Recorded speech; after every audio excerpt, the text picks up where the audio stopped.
Have you ever noticed how some people just seem to command a room the moment they walk in? Oh, absolutely. Or maybe how someone, maybe with less obvious talent, still surges ahead. Yeah. It's almost magnetic, right? It is. And it's fascinating because it's not just about raw skill or even, what we normally call charisma. It feels like something deeper. Exactly. And that's what we're diving into today. The real nature of confident presence and, well, what we're calling personal authority. Mm-hmm. Our mission here is to really unpack what authentic confidence is. How do you tell it apart from the fake? Why does it have such a massive impact? And crucially, how can you cultivate it effectively? And to guide us, we're looking at a few things. First, a really compelling YouTube piece.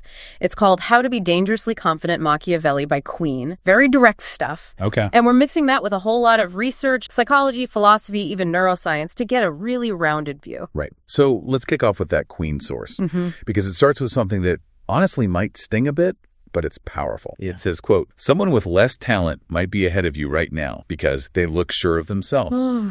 Yeah, it talks about speaking without wobbling, moving like they belong. The main idea. People follow certainty, maybe even more than skill. That's a big thought. It really is. It challenges that core belief most of us have, that competence is everything. Right. But this suggests that just projecting certainty gives you this decisive edge because, like the source says, the world is built to respond to conviction. When someone seems totally sure, we just naturally lean in. And it doesn't pull punches about acting on it either. It says, you pause, you rethink, you wait for perfect timing. While you wait, a bolder person claims what you could have had. Exactly. It frames confidence not as magic, but as a tool you choose to use. And if you don't use it, well, someone else will use theirs to pass you. So it's about taking control, not just hype. And that flips the script, doesn't it? Yeah. We think we need confidence before we act. Yeah, totally. But this source suggests maybe action comes first, and the confidence kind of follows. It's about ditching the hesitation, giving your words real weight, carrying yourself like your presence matters. It's a choice. Something in there that really made me think, almost felt a bit sad, was the line, you were not born unsure, you were taught to ask for permission. That's powerful. It suggests praise taught us to please, rules taught us to wait, and it created this little helper voice inside. The source calls it the voice that wants to be liked more than affected, and that keeps you small. That digs right into our social conditioning, doesn't it? Seeking approval from, day one. Yeah. And that can slowly chip away at our own sense of certainty, leading to that voice, the second guessing, the need for validation.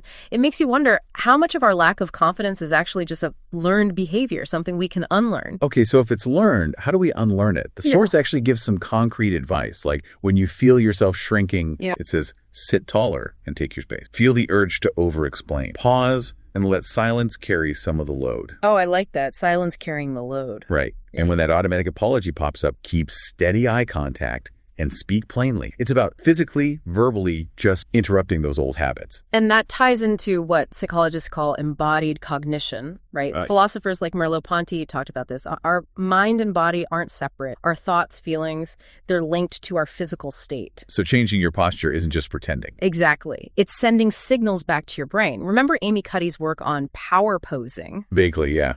The posture thing. Her research suggested that adopting confident postures could actually change your hormone levels. More testosterone, less cortisol. It's like a feedback loop between your body and your mind. Wow. Okay, that makes a lot of sense. And speaking of posture, this is where it got really interesting for me.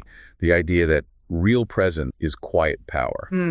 Not about being the loudest. No. It says calm posture, still hands, moving without rushing, that sends stronger signals than just volume. And it points out, in courts and boardrooms across history, the person who spoke least often held the most sway. That reframes silence completely. Doesn't it? Silence is control because people can't easily read your intentions. So it's not passive, it's strategic. Moving like time is on your side, making your point sound complete. You're creating gravity, as the source puts it. Creating gravity. I like that. People start adjusting to your certainty instead of competing. It reminds me of the ancient Greek idea of ethos. Ethos. Yeah, a speaker's credibility. It wasn't just words, it was how they embodied their message. That created this integrated authority that pulls people in. The source also talks about tone. Words carry meaning, but tone carries rank. Ooh, yes. It points out how hedging, those upward inflections, like you're asking a question. Makes everything sound uncertain. Exactly. Or nervous laughs.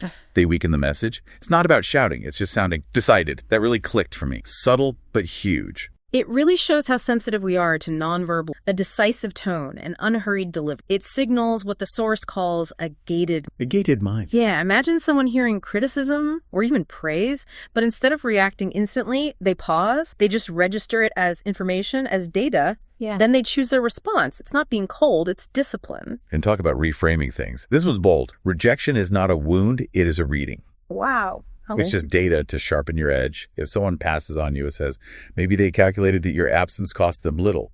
So not a personal failing, just info. That takes the sting out, doesn't it? Totally. And then the mic drop. Absence reveals value faster than speech. If you step back, sometimes people realize what they're missing. That lines up so well with Stoic philosophy, focusing on your response, not the external event. Marcus Aurelius. You have power over your mind, not outside events. Seeing rejection as data, that's pure Stoic control. But the source stresses that the deepest shift isn't posture or tone. It's in identity. Ah, the core change. Yeah. Stop being shaped by approval. Start shaping the conditions around you. Leads to fewer needs, firmer boundaries, steadier choices. And this brings in Carl Jung's idea about personalities meeting, like chemicals reacting. The queen source kind of implies the more catalytic person, the one with that certainty directs the reaction. Right. It's about claiming that dominion over your mind, voice, present. Until, as the source puts it, the one who chased becomes the one because you finally chose yourself. Choosing yourself. When you project that real certainty,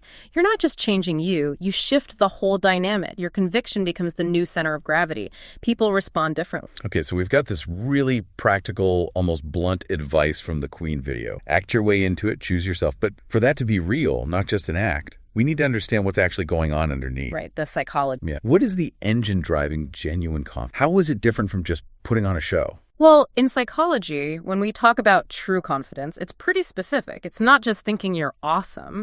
Right. It's having a realistic grasp of your ability and then having the courage to act even when things aren't certain. That's okay, so realism plus courage. Exact. Which makes it totally different from arrogance that's just an inflated ego, often based, or bravado, which is usually a mask for insecurity, right? That loud, performative confidence. So it's definitely not just fake it till you make it if there's no actual self-assessment happening. Precisely. And this is where someone like Carl Jung is so helpful. His idea of individuation. Remind me. It's basically becoming whole. He argued authentic confidence doesn't come from denying your flaws or fears, but from acknowledging them, integrate, facing your shadow, the parts you repress. That sounds like work. Not just flipping a switch. Yeah. And Jung also talked about the persona, right? The mask. He did. That's the face we show the world. And if you mistake that polished persona for real confidence, that's what psychologists call fragile high self. Fragile how? It shatters under pressure because it relies on external validation, on people liking the mask. It's built on sand, basically, not solid ground. Which leads to this weird thing, the confidence bias. We tend to think confident people are more competent than they might be. Why do we fall for that? It probably goes way back, evolutionarily speaking. Like caveman time. Sort of. Back then, confidence likely did signal competence. If someone survived, succeeded, they'd naturally be confident because of that. Oh. The problem now, confidence can be learned, performed, separately from actual skill. So our old shortcut, they seem confident, they must be good, can really mislead us today. Choosing leaders, hiring people, get it wrong sometimes. Okay, so beyond words or feelings, there's presence, that intangible thing. How does that work? Presence. Yeah, it's that quality some people have. They walk in and notice before they even... It operates through what we call nonverbal leakage. Tiny signals, posture, the way they move, tone of voice, expressions, often unconscious. Merleau-Ponty's idea of embodied consciousness fits here again. Our minds and bodies are linked. You can't fake presence convincingly forever. Your body will betray your real internal state eventually. So it's your whole being communicating, not just your mouth. And you mentioned Amy Cuddy's research before, the power posing. That plays into this. It does. Her work showed that adopting those expansive, confident poses could actually shift your internal state hormones changing, feeling more powerful. It suggests this two-way street. Your body affects your mind affects your body. Like the ancient Greeks again, ethos. Exactly like ethos. A speaker's credibility came from embodying their message. Integrated authority. It wasn't just a speech, it was the person. It almost feels like real presence is catchy. Is there brain science for that? There is. Mirror neurons are a big part of it. Mirror neuron. Yeah, when we see someone acting a certain way calmly, our brains activate same areas as doing. We unconsciously start mimic their posture, maybe even vocal. It's called social. So we literally start to resonate with it. A great way to put it. It explains why genuine presence, why authentic kind of lift. Wow. Okay, so actions, psychology. What about deeper with philosophy? What do ancient traditions or modern thinkers add to this idea of personal authority? So thinkers have wrestled with this for ages. In the East, you have Lao Tzu and Wu Wei. Effortless action. Kind of. More like influence through being, not frantic doing, a quiet power, which, interestingly, lines up really well with modern ideas like Joseph Nye's soft power. Soft power. Attracting people, not forcing. Exactly. Persuasion, attraction rather than dumb. And the Stoics fit here, too, right? Yeah. You touched on Marcus Aurelius. Absolutely. Epictetus, Marcus Aurelius. They taught that real power isn't controlling what happens, mastering, building that inner citadel, a core of self-control that nothing can shake. Remember, power over your mind, not outside of it. That's authority. And Jung's shadow work, how does that build authority? Jung believed true authority comes partly from facing and integrating your darker sides, your imperfection. Leaders who've done that have this whole, they feel more trust because they aren't pretending to be perfect. It's authority built on honesty, not denial. So it's not just showing the good bits, but owning the whole picture. What about the existential Sartre de Beauvoir? Their big contribution was that authority isn't given, it's claimed through conscious choice. Sartre's radical freedom idea means we're always choosing who we are. So personal authority, that's on you. You have to choose it, build it. You're the author. Okay, knowing all, it's clear confidence and presence are super influential. But where does it go wrong? What are the traps, the dark side? Yeah, we have to look at that because influence is definitely a double-edged sword. Think about the halo. The halo effect. Edward Thorndike described. Basically, if someone makes a good first impression, often through confidence, we tend to assume they're good at everything. Smart, trustworthy, the initial confidence creates positive halo. Giving them the benefit of the doubt constantly. Right. And think about Robert Cialdini's principles of persuasion. Authority, scarcity, social proof. Exact. Confident people often use it. Their certainty triggers our instinct to follow authority. Their self-assuredness can make them seem scarce or exclusive, act principle. And then there's emotional contagion. We mentioned that confidence spreading. Yeah, emotions literally spread through groups, unconsciously. A genuinely confident person can actually lift the mood, the energy level of everyone around them. Okay, that sounds amazing for good. Yeah. But you said shadow side. Yes, because these exact same mechanisms, they can be exploited easily by people with bad intention. History's full of charismatic leaders who used their presence, their certainty, to manipulate, to harm, which makes ethical confidence critical. So what are some of the really warped versions of the pathologies of confidence? Well, you have extremes like narcissistic personality disorder, grandiose self-image, zero empathy. That's a severe distortion. Right. Then there's the Dunning-Kruger effect. You heard of this? Vaguely. Yeah. Isn't it where incompetent people are the most confident? Exactly. Because their incompetence actually stops them from realizing they're incompetent. They don't know enough to know they're bad, which is terrifying because it means confidence alone tells you almost nothing about actual ability. Wow. Okay. That's scary. Then you see toxic confidence. This isn't real confidence. It's usually rooted in insecurity, but it's used to dominate, control, make others feel small, creates fear, not inspiration. And think about Hannah Arendt's work on totalitarian leaders with absolute unshakable certainty in their worldview. They can lead whole populations to just stop thinking critically. The crucial difference always isn't the amount of confidence, it's the values, the intentions behind it. Is it for contribution or control? Right. Contribution versus control. So how do we build the good kind, the authentic ethical confidence? Where do we even begin? Jung's individuation process gives us a kind of map. It involves things like recognizing our projections, seeing them, not just our ideas of them. Okay. Confronting and integrating the shadow, owning our own capacity for darkness, our flaws, and developing a real connection with the self, that inner core of wholeness. It's not easy work, often uncomfortable, but it builds a solid foundation. Are there practical tools, things we can do day to day? Absolutely. Mindfulness meditation literally helps rewire the brain for better emotional, clearer, builds that gated mind we talked about. Calming the reaction. Precisely. And the Stoics had practices like negative visualization. Imagining losing things. Sounds depressing.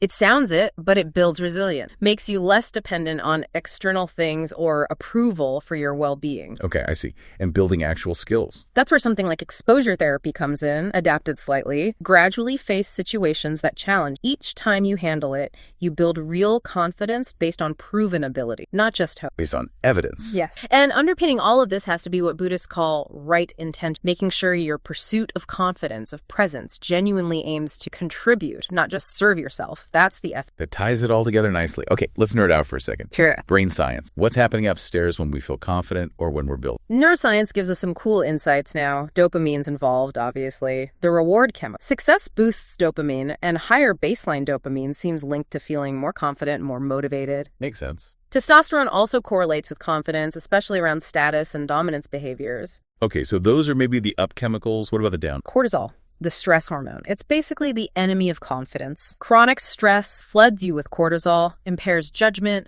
makes you anxious, directly undermines that feeling of capability. Stress management isn't fluffy, it's crucial for presence. Got it. Control the cortisol. And remember, mirror neurons. They explain the contagious aspect. Seeing confidence literally sparks similar patterns in our brains. So it's not just psychological, it's neurological contagion. Pretty much. And the best news, brain plasticity. Our brain, the patterns linked to confidence, maybe more activity in areas involved in decision-making, like the anterior cingulate cortex. Those can be strengthened with practice. Confidence is a skill. You can build it. That's really encouraging. Right. But what we should also acknowledge, confidence doesn't look the same everywhere, right? Yeah. Cultures express it differently. Hugely different. What looks confident in, say, the U.S. might seem arrogant in parts of East Asia, where humility and quiet competence are often prized more. Leading to misunderstanding. Oh, definitely. In many indigenous cultures, confidence might show up as facilitating group harmony, wisdom through the collective, more like servant leadership. And that African philosophy, Ubuntu, I am because we are. Confidence by lifting others. Exactly. It reminds us that the Western assertive model is just one way. Truly global understanding needs to embrace that. We need to look beyond our own cultural... Which also brings us to something that feels opposite, but maybe isn't. Vulnerability. How does that fit with authentic authority? Seems like a contradiction. It does seem like it, especially in Western culture. But researchers like Brené Brown argue passionately against that. Her work on shame and vulnerability. Yes. She defines vulnerability as uncertainty, risk, emotional exposure.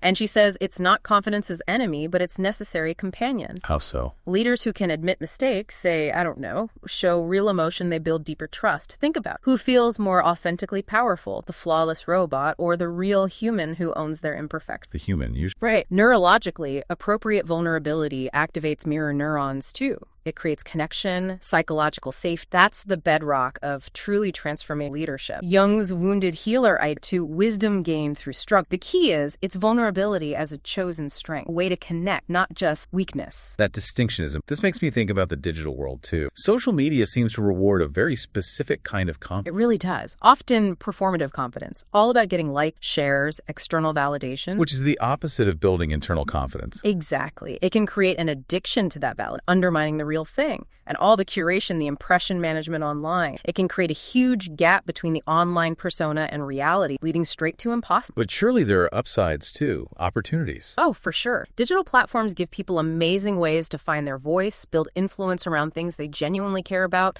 connect with like-minded people. The trick is developing digital wisdom. Using the tech for real growth and connection, not letting it replace real-world development or become just a hunt for validation, knowing the difference. Okay, this all loops back to ethics. With all this power, competence, presence, influence, how do we make sure we're using it for good? Yeah. Not manipulation. The million-dollar question. Philosophers give us Kant's categorical imperative. Act only in ways you'd want everyone to act. Respect autonomy. Treat people as ends, not means. Right. Utilitarians, like Mill would say, aim for the greatest good for the greatest number. Virtue ethicists like Aristotle would argue ethical influence flows from being a good person, cultivating wisdom, courage, justice, and crucially, having theory of mind. Understanding others have their own inner worlds. Yes, remembering they have their own thoughts, feelings, interests. That's the line between influence and manipulation. Are you respecting their inner world or trying to override it? It's about mindful impact. So conscious intention, focus on contribution. How do we bring this home? Practically integrate it all. Start with self-compassion. Serious. Treat yourself like you'd treat a friend who's struggling. Research shows it predicts well-being better than sheer self-esteem. Be kind to yourself first. Then cultivate reality-based. See things clearly, honestly, but hold on to genuine hope for develop consciously seek challenges that stretch you but are achievable. Build that evidence base. And presence. Embodied awareness. Pay attention to your body, posture, breath, how you move. Align the inside and the outside. And finally, adopt a contribution orientation. Focus on serving, adding value. When you do that genuinely, confidence becomes a natural byproduct. It's stable because it's not about getting validation. It's about giving. This has been such a rich, deep dive. It feels incredibly relevant right now, especially with AI and automation changing everything. What does the future of human authority even look like? How does authentic confidence fit in? It's a huge question. innovation. As AI takes over routine tasks, those uniquely human skills, emotional intelligence, creativity, ethical judgment, become paramount. The soft skills become the hard skills. You could say that. Future confidence might be less about pure technical know-how, which can be automated, and more about wisdom, character, navigating complex human stuff. Authority might flow more towards those who can synthesize information, provide context, help people make sense of it all, find meaning. So less about having all the answers, more about helping navigate the question, being a beacon of understanding in an information flood. Exactly. It's about being indispensable in a uniquely human way. Wow. What an incredible journey we've taken through confidence, presence, personal authority. It's so much more complex, more nuanced than the surface level stuff. Definitely. It's not just bravado. It's this blend of self-knowledge, real skill, ethics, and actually caring about. It reminds me of that Jung quote you mentioned earlier. Everything that irritates us about others can lead us to an understanding of ourselves. That applies so perfectly here. People whose arrogance annoys us, maybe they reflect something we need to see in ourselves. People whose authentic presence inspires us, they show us what's possible. And this path to authentic confidence, it's not like you arrive one day. It's a lifelong journey, right? Growth, self-discovery, takes courage, wisdom, and compassion for yourself, too. Absolutely. And in a world that feels hungry for real leadership, for genuine connection, making that journey lets you become a kind of beacon for others. Showing it's possible to be strong and kind, confident and humble, influential and ethical. Exactly. That shift from being reactive to responsive, from needing validation to being self-sufficient, from manipulating to truly influencing. That's not just personal gain. That contributes something vital to, well, a more conscious, more capable world. So the final thought for you listening. Reflecting on all this. What's one small step, just one you can take today to choose yourself and start creating a little more of that positive gravity in your own life?